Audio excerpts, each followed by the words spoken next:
അയ്യപ്പ ശരണം. ശ്രീ ഗുരുവായൂരപ്പൻ്റെ ഉത്സവം ഈ വരുന്ന ഫെബ്രുവരി 28-ാം തീയതിയാണ്. ഫെബ്രുവരി 28-ാം തീയതി ഉത്സവത്തിൻ്റെ മുന്നോടിയായിട്ട് ഗുരുവായൂരപ്പന് ആനയോട്ടം നടക്കുന്നൊരു ചടങ്ങുണ്ട്.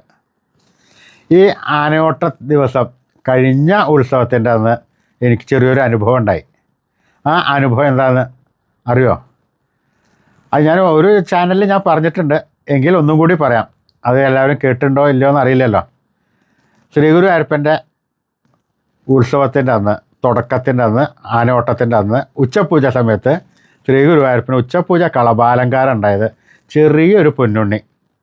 ആ പൊന്നിൻ കിങ്ങിണി കെട്ടി പട്ടുകോണകം കൊടുത്ത് വലത് കയ്യിൽ ഒരു താമരപ്പൂവും പിടിച്ചിട്ടാണ് നിൽക്കുന്നത്. സർവാഭരണ വിഭൂഷിതനായി പുഞ്ചിരിച്ചിട്ടാണ് നിൽക്കുന്നത്.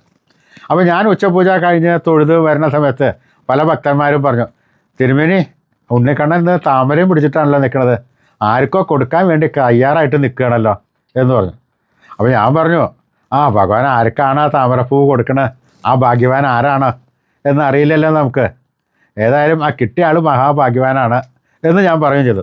അങ്ങനെ ഞാൻ വീട്ടിൽ പോവുകയും ചെയ്തു. ഉച്ചയ്ക്ക് രാവിലെ 3 മണിക്ക് ശ്രീ ഗുരുവായൂരപ്പൻ്റെ ആനയോട്ടം ചടങ്ങ് നടന്നു. ഗുരുവായൂരപ്പൻ്റെ ആനയോട്ടത്തിന് ബാലു എന്ന് പറയുന്ന കൊമ്പനാനയാണ് ഒന്നാമതായി എത്തി വിജയിച്ചത്.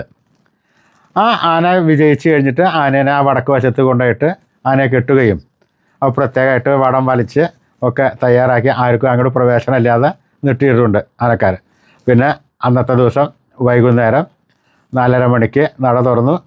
4:45 5 മണിയോടുകൂടി ശിവേലി കഴിഞ്ഞു. എനിക്കാണെങ്കിൽ തടപ്പള്ളിയിൽ അന്നത്തെ ദിവസം നിവേദ്യം ഉണ്ടാക്കുന്ന ഒരു ചുമതല ഉണ്ടായിരുന്നു. ഞാൻ ആ നിവേദ്യം എല്ലാം ഉണ്ടാക്കി കഴിഞ്ഞിട്ട് അയ്യപ്പൻ്റെ ആ വഴി പുറത്തേക്ക് കടന്ന് പ്രദക്ഷിണമായിട്ട് വന്ന സമയത്ത് ഒരു ചെറിയൊരു ഉണ്ണി ആ ബാലു എന്ന് പറയുന്ന ആനയുടെ അടുത്തേക്ക് അങ്ങോട്ട് പോകുന്നുണ്ട്. ആന ഏതോ പരിചയക്കാരൻ എന്ന മട്ടിൽ ആന തുമ്പിക്കൈ നീട്ടിയിട്ട് ആ താമരപ്പൂവ് അങ്ങോട്ട് വാങ്ങി. അപ്പോഴേക്കും ഞാൻ അയ്യോ ചെറിയൊരു കുട്ടി അതാ ആനയുടെ അടുത്തേക്ക് പോകണു എന്ന് പരിഭ്രമിച്ച് 1-2 ആൾക്കാരോട് പറയുകയും അപ്പോൾ എല്ലാവരും ഓടി വരികയും ഈ കുട്ടിയാണെങ്കിൽ അവിടെ താമരപ്പൂവ് കൊടുത്തിട്ട് അങ്ങോട്ട് ഓടി മറയുകയും ചെയ്തു. അപ്പോഴേക്കും ചെറിയ കുട്ടി കൈ വിട്ട് വന്നതാണ്, ആരോ മാതാപിതാക്കളുടെ കയ്യിൽ നിന്നൊക്കെ വിട്ട് വന്നതാണ്. ആ കുട്ടീനെ പിടിക്കുക എന്ന് പറഞ്ഞിട്ട് 2-3 ആൾക്കാർ ഓടി വരികയും ആ കുട്ടി അങ്ങോട്ട് ആനയ്ക്ക് പൂവ് കൊടുത്തു കഴിഞ്ഞിട്ട് അങ്ങോട്ട് ഓടി പോവുകയും ചെയ്തു. പിന്നെ അത് കുട്ടിയെ കാണാൻ വേണ്ടിയിട്ട് ബാക്കിയുള്ള എല്ലാവരും അമ്പലം മുഴുവൻ തിരഞ്ഞു നോക്കി, ആ കുട്ടീനെ കാണാനില്ല. അപ്പോൾ എല്ലാവരും പറഞ്ഞു, ഞാനും പറഞ്ഞു, എല്ലാവരും പറഞ്ഞു ആ താമരപ്പൂവ് കൊണ്ടുകൊടുക്കാൻ ബാലുവിൻ്റെ അടുത്തേക്ക് പൊന്നുണ്ണിക്കണ്ണൻ തന്നെയാണ് വന്നത്, അല്ലാതെ പിന്നെ ആരാണ്ട് വരാൻ? ഈ ചെറിയൊരു കുട്ടീനെ അവിടെ കാണാനുമില്ല. അപ്പോൾ ശ്രീ ഗുരുവായൂരപ്പൻ തന്നെയാണ് തൻ്റെ ആനയോട്ടത്തിന് വിജയിയായിട്ട് വന്ന ബാലുവിന് ഈ താമരപ്പൂവ് കൊണ്ടുകൊടുത്തത്. ഇങ്ങനെ പലതരത്തിലുള്ള ലീലകളും ഭഗവാൻ ഗുരുവായൂർ കാണിക്കാറുണ്ട്. ഇതെല്ലാം പലർക്കും കാണാൻ പറ്റും, പലർക്കും കാണാൻ പറ്റില്ല. ഇത് കണ്ട ആൾക്കാർ പലരോടും പറഞ്ഞു കഴിഞ്ഞാൽ വിശ്വാസമുള്ള ആൾക്കാരാണെങ്കിൽ അത് വിശ്വസിക്കും, ഭഗവാന്റെ കാരുണ്യം, ഭഗവാന്റെ ലീലാവിലാസം. നേരെ മറിച്ച് വിശ്വാസമില്ലാത്തവർക്കാണ് എന്ന് പറഞ്ഞാൽ പുച്ഛിച്ച് തള്ളും, അയാളെന്താ വെറുതെ ഓരോന്ന് പറയാണ് എന്നും പറയും. അപ്പോൾ നമ്മൾ ഭഗവാനോട് നല്ലോണം പ്രാർത്ഥിച്ച് സ്നേഹിച്ച് വർത്തമാനം പറഞ്ഞ് ഭഗവാനെ വിളിച്ചു കഴിഞ്ഞാൽ, ഈ ഭഗവാനോട് വേറെ കാര്യമുണ്ട്, നമ്മൾ വർത്തമാനമൊക്കെ പറയണ ഇടയ്ക്ക് ഭഗവാന് മുമ്പിലെല്ലാം കാണിക്കാൻ മാത്രം ഉണ്ടാച്ചാൽ നമ്മൾ നമ്മുടെ ചെറിയൊരു കുട്ടീനോട് വർത്തമാനം പറയണ മാതിരിയോ നമ്മുടെ കൂട്ടുകാരനോട് വർത്തമാനം പറയണ മാതിരിയോ നമ്മുടെ മനസ്സിൽ ഭഗവാൻ എങ്ങനെയാണ് സങ്കല്പം, അതേമാതിരി ഭഗവാനായിട്ട് നമ്മൾ വർത്തമാനം പറയണം. എന്നാൽ ഭഗവാൻ നമ്മുടെ അടുത്ത് വന്ന് വർത്തമാനം പറയും. അങ്ങനെ ഭഗവാനോട് വർത്തമാനം പറഞ്ഞു കഴിഞ്ഞാൽ ഭഗവാനെ നമുക്ക് കാണാൻ പറ്റും.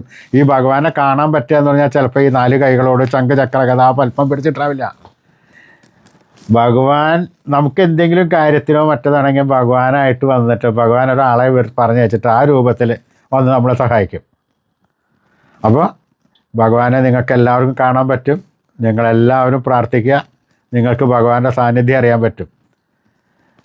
നിങ്ങൾക്ക് ചില സമയത്ത് അമ്പലത്തിലൊക്കെ വന്നു കഴിഞ്ഞാൽ ഒരു പ്രത്യേക അനുഭൂതി, ഒരു കളഭത്തിൻ്റെ ഒരു വാസന, ചന്ദനത്തിൻ്റെ ഒരു വാസന, ഒരു കുളിർ തെന്നൽ, നമ്മുടെ തോളിലൊക്കെ ഒരു തണുത്ത കൈ വന്ന് വെച്ച മാതിരി സ്പർശിച്ച മാതിരിയൊക്കെ തോന്നുന്നുണ്ടെങ്കിൽ നിങ്ങൾക്ക് ഭഗവാന്റെ അനുഗ്രഹം ഉണ്ടെന്നുള്ള കാര്യം ഉറപ്പാണ്.